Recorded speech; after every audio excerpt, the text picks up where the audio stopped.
بھی بندہ وہاں پہنچتا ہے جہاں موت لکھی ہے. اگر موت کشتی سے ڈوب کر ہونا لکھی ہے تو 25-22 لاکھ دے کر بھی سینکڑوں لوگ ہمارے وطن سے جاتے ہیں اور ان کی موت یورپ کے سمندر میں جا کر ہو جاتی ہے. اللہ پاک جو بھی ان میں مسلمان ہیں سب کی مغفرت فرما. مگر میں نے اور آپ نے اس سے عبرت کیا لی کہ بندہ وہاں پہنچے گا جہاں اس کی موت لکھی ہوئی ہے. ایک بار حضرت سلیمان علیہ نبینا علیہ السلام کی بارگاہ میں ایک شخص بیٹھا تھا. آپ کی بارگاہ میں ملک الموت آئے اور اس شخص کو ذرا گھور کے دیکھنے لگے. واپس چلے گئے. تو شخص کہتا حضور یہ کون تھے جو آئے تھے اور مجھے گھور کے دیکھ رہے تھے؟ فرمایا یہ ملک الموت تھے. کہتا حضور لگتا ہے میری روح قبض کرنے والے ہیں. آپ مہربانی کریں آپ کی تو ہوا پر حکومت ہے. آپ ہوا کو حکم دیں کہ ہوا مجھے اڑائے اور مجھے ہندوستان لے جائے. حضرت سلیمان بیت المقدس کے علاقے میں رہتے تھے نا. آپ نے حکم فرمایا ہوا نے اس بندے کو اٹھایا اور ہندوستان پہنچا دیا. کچھ دنوں کے بعد پھر ملک الموت آیا حضرت سلیمان علیہ السلام کی بارگاہ. آپ نے فرمایا تم میرے ساتھی کو کیوں گھور رہے تھے جب آئے تھے؟ تو کہا میں حیران تھا کہ میرے پاس یہ لکھا ہوا تھا اللہ کی طرف سے کہ تھوڑی دیر بعد مجھے اس کی روح ہند میں قبض کرنی ہے اور وہ آپ کے پاس بیٹھا ہوا تھا. اللہ اکبر. حضرت سلیمان نے کہا میں نے اس کو حکم دیا اور ہوا نے اسے ہند پہنچایا. اور جب وہ ہند پہنچا تو پرٹیکولر ٹائم پر اسی مقام پر اس کی روح کو قبض کر لیا گیا. ہائے ہائے ہائے. یہ ہے میری اور آپ کی حقیقت. دوڑتے رہتے ہیں بھاگتے رہتے ہیں. پلاننگ ہے کہ ختم نہیں ہو رہی. فکریں ہیں کہ ختم نہیں ہو رہی. ہر وقت بیٹھے ہیں اگلا پلان کیا ہے 5 سال کا 10 سال کا. ایک دکان ہے تو 2 دکانیں. ایک گھر ہے تو 2 گھر. بڑا گھر ہوادار گھر ہے. نوکری ہے تو کاروبار کرنا ہے. ملک سے باہر جا کر جناب پیسے کمانے. یہی سوچ ہے بس. اس پورے شیڈول میں موت کہاں ہے؟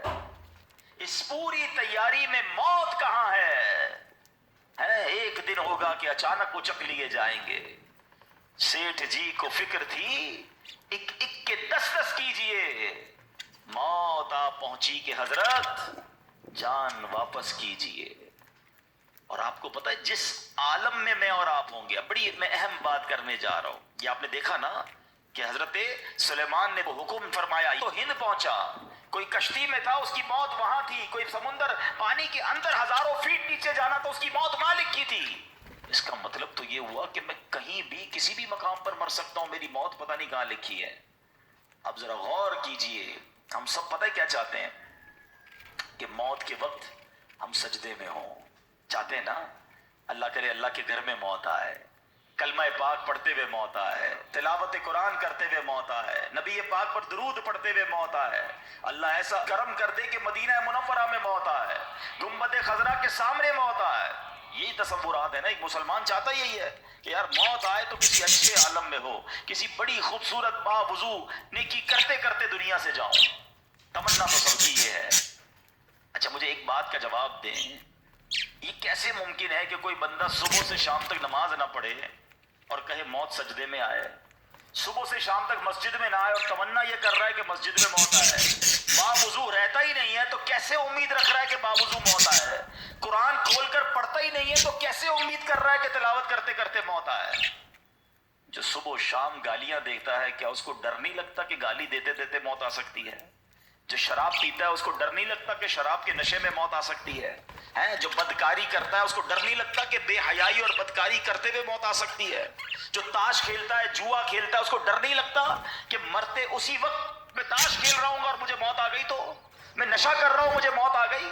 میں بے حیا اور بدکاری یہ بری بری باتیں ٹیلی فون پر ساری رات کر رہا ہوں اس وقت موت آ گئی. ملک الموت کو منع نہیں کر سکو گے کہ میں غلط کام کر رہا ہوں ٹائم دے میں توبہ کر لوں. نہیں. جو سجدے میں ہوگا وہ سجدے میں اٹھایا جائے گا.